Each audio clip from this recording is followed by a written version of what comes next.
Ixlos surasi butun adashgan toifalar hammasiga javob bo'ladi. Masalan, sizning oldingizga yahudiysiz keladimi, nasroniysiz keladimi?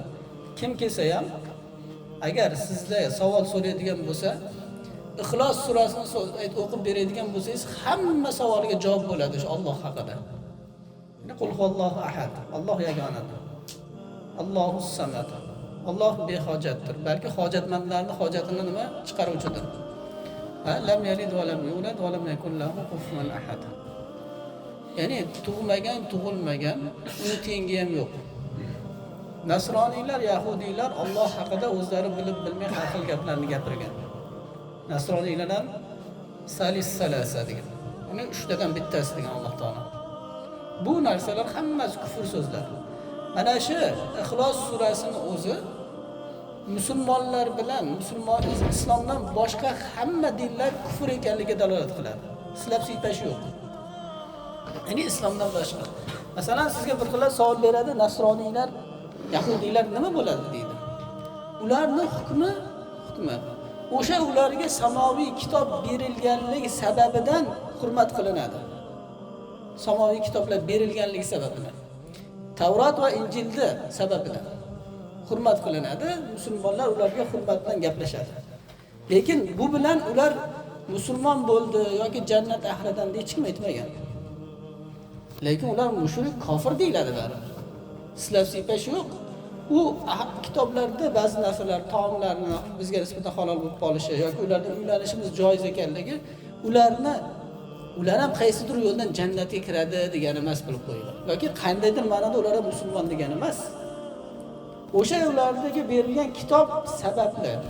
Kitob sababli biz sizlarga shunday munosabatda bo'lamiz. Chunki ularning kitobini Alloh taolo yo'qolib ketdi demadi. Ular kitoblarini ba'zi qismlarini o'z qo'llari bilan yozdi dedi. Ba'zi joylarni o'zgartirdi dedi. Bu kitoblarga qanday munosabat haqida oldingi darslarda gaplashganmiz. Bir yahudiy kitobidan gapirsa yoki bir nasroniy kitobidan gapirsa, u agar Qur'onda topilsa, to'g'ri kelsa Qur'onga tasdiqlaymiz. Agar Qur'onga to'g'ri kelmasa, Qur'onga zid kelsa, inkor qilamiz. Agar Qur'onda topilmasa, biz o'sha keltirgan narsasini inkor ham qilmaymiz, tasdiqlamaymiz ham. Chunki agar inkor qiladigan bo'lsak, haqiqatan Allohning kalomi bo'lib qolishi mumkin. Agar uni tasdiqlaydigan bo'lsak, Allohning kalomi bo'lmasligi mumkin. Chunki ular kitobni o'zgartirdi. O'sha kitobi munosabati bilan islomda ularning o'rni bor, hukmi alohida qaraladi. Lekin undan boshqa har qanday buddist bo'ladi, kim bo'lishidan hammasi kofir. O'shalarning qatoridan bular ham kofir hisoblanadi. Chunki bu hayotda iymon bor, kufr bor. O'rtasida qandaydir ma'noda siqilib turib o'tib ketadigan joy yo'q, bilib qo'ying. Shuning uchun ham mana shu Ixlos surasining o'zi nasroniy va yahudiylarga shunday javob bo'ladi. Alloh yagonadir.